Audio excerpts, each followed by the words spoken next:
बटरोही नई पीढ़ी के उन रचनाकारों में हैं जो पीढ़ियों के बीच क्रमशः बदलती हुई मानसिकता को महसूस करते हैं और जीवन के विविध संदर्भों के बीच इसे उकेरने में और रेखांकित करने की कोशिश की है।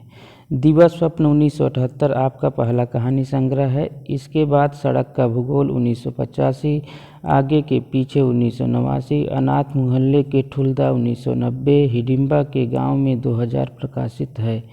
कुछ कहानियों में प्रतीकात्मक और फंतासी शिल्प का प्रयोग किया है। उदय प्रकाश कहानी के समकालीन प्रचलित मुहावरों को तोड़कर जीवन की कुछ संकटपूर्ण स्थितियों और विडंबनाओं पर तटस्थ दृष्टि डालने वाले नए कहानीकार के रूप में उभरे हैं। 90 दशक में आपके दो कहानी संग्रह दरियाई घोड़ा और तिरिछ 1989 प्रकाशित हुए थे और अंत में प्रार्थना 1994, पाल गोमरा का स्कूटर 1997, पीली छतरी वाली लड़की 2001, दत्तात्रेय का दुख 2002, मोहनदास 2006 प्रकाशित हुए। मोहनदास कहानी संग्रह पर आपको साहित्य अकादमी पुरस्कार मिला। रमेश उपाध्याय जनवादी कहानी आंदोलन से जुड़े हुए रचनाकार हैं। जमी हुई झील 1969, शेष इतिहास 1973, नदी के साथ 1976, चतुर्दिक 1980, पैदल अंधेरे में 1981, बदलाव से पहले 1981, राष्ट्रीय राजमार्ग 1984, किसी देश के किसी शहर में 1987, कहाँ हो प्यारे लाल 1991, अर्थतंत्र तथा अन्य कहानियाँ 1996 आपके प्रकाशित कहानी संग्रह हैं। विवेकी राय ने ठीक ही कहा है, वस्तु में राजनीति आग्रह कुछ कम हो तो इनसे और अधिक मूल्यवान कहानियों की आशा की जा सकती है। योगेश कुमार प्रगतिशील सामाजिक चेतना के नए कहानीकार हैं। कहानी संग्रह परामर्श 1986, मिथ्या चक्र 1987 प्रकाशित है। कथा फलक व्यापक है।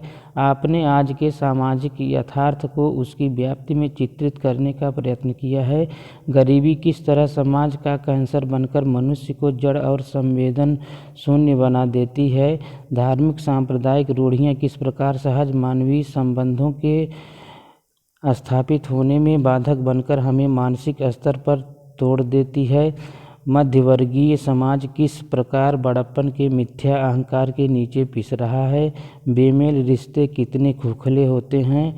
नारी आज भी कितनी असहाय है। यह सब कुछ आपकी कहानियों में बेलाग व्यक्त किया गया है।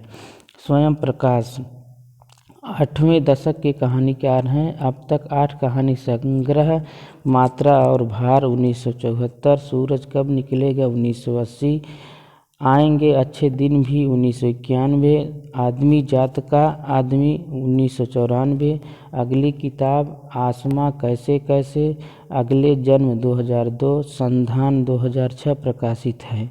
कहानियों में बाहरी स्थितियों के दबाव को झेलते हुए संघर्ष की चेतना लक्षित होती है। सूरज कब निकलेगा में बाढ़ से घिरे हुए आदमी की आतंक से संत्रस्त मानसिकता का मर्मग्राही चित्रण किया गया है। शिवमूर्ति कसाईबाड़ा 1980, यह कहानी संग्रह TGT 2010 में पूछा गया था। कसाईबाड़ा 1980 कहानी उनकी ख्याति का आधार है। 7वें दशक से लिख रहे हैं। कहानी का नाट्य रूपांतर भी हुआ है। अनेक संस्थाओं ने मंचन किया है। कहानी में कुल 4 पात्र हैं, शनिचरी, प्रधान, लीडर, प्रधान पद के प्रत्याशी और दरोगा। प्रधान शनिचरी की लड़की को गांव की अन्य 9 लड़कियों के साथ आदर्श विवाह के नाम पर धंधा करने के लिए बेच देता है। लीडर शनिचरी को प्रधान के विरुद्ध धरने पर बैठा देता है। दरोगा आता है। अंत में प्रधान ने शनिचरी को उसके झोपड़े से निकाल दिया है। लीडर ने उसकी 2 बीघा जमीन हड़प ली है। दरोगा ने उसे अपराधी घोषित कर दिया है। साथ ही ग्राम प्रधान और लीडर को भी लूटा और चूना लगाया है।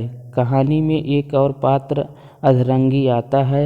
उचक उचक कर चलते हुए चीखता है, लीडरा के नकिया कटाई जाए, थानेदरवा की वर्दी उतारी जाए, बिल्डिंग या बिल्डिंग में अगिया लगाई जाए, परधनवा का फांसी चढ़ाई जाए। अधरंगी भारतीय जनता का प्रतीक है। परदेश कसाई बाड़ा हो गया है। इस कहानी के बाद आपकी भरतनाट्यम, श्री उपमा जोग, तिरिया चरित्र, केसर कस्तूरी आदि अन्य कहानियाँ भी प्रकाशित हुई हैं।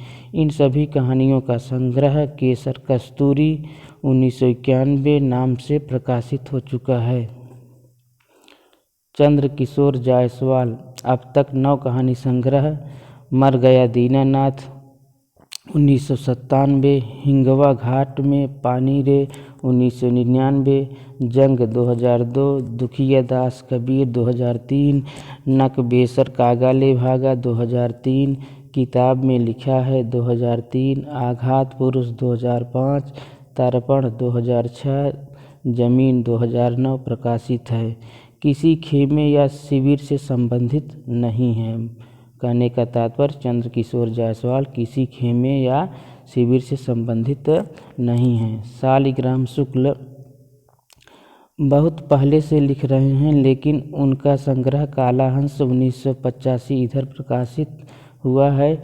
इसमें अमेरिका में विभिन्न उद्देश्यों से जाने वाले प्रवासी भारतीयों के उन्मुक्त काम संबंधों एवं सेक्स जीवन के स्वच्छंद संदर्भों को बिंबधर्मी और प्रतीकात्मक भाषा में व्यक्त किया गया है। रामदेव शुक्ल मूलतः गांव की जमीन पर खड़े होकर बदलते समाज के अंतर्विरोधों को देखने परखने वाले कहानीकार हैं। अब तक 4 कहानी संग्रह, उजली हंसी की वापसी 2002, पतिव्रता 2002, माटी बाबा की कहानी 2005, नीलाम घर 2006 प्रकाशित हैं।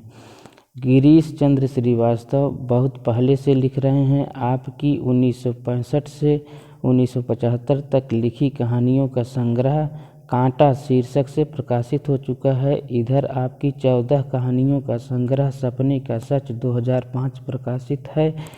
मध्यम वर्गीय समाज के जीवन यथार्थ को नित्य प्रति के छोटे छोटे संदर्भों के माध्यम से चित्रित किया है। नवनीत मिश्र की कहानी यह कोई नाटक नहीं है सारिका कहानी प्रतियोगिता में प्रथम पुरस्कार प्राप्त कर चुकी है। अब तक आपके 4 कहानी संग्रह मड़ियाँ और जख्म 1987, मैंने कुछ नहीं देखा 1992, किया जाता है सबको बाइज्जत बरी 2002, जो नहीं कहा गया 2004 प्रकाशित हो चुके हैं। नरेंद्र नागदेव तमाशबीन 1987, बीमार आदमी का इकरारनामा 1998, वापसी के खून 2003, उसी नाव में सैलानी 2004, वहीं रुक जाते 2006 आदि कई कहानी संग्रह प्रकाशित हैं। आपकी कहानियों में मूलतः आज के भूमंडलीकरण के दुष्प्रभाव का अंकन किया गया है।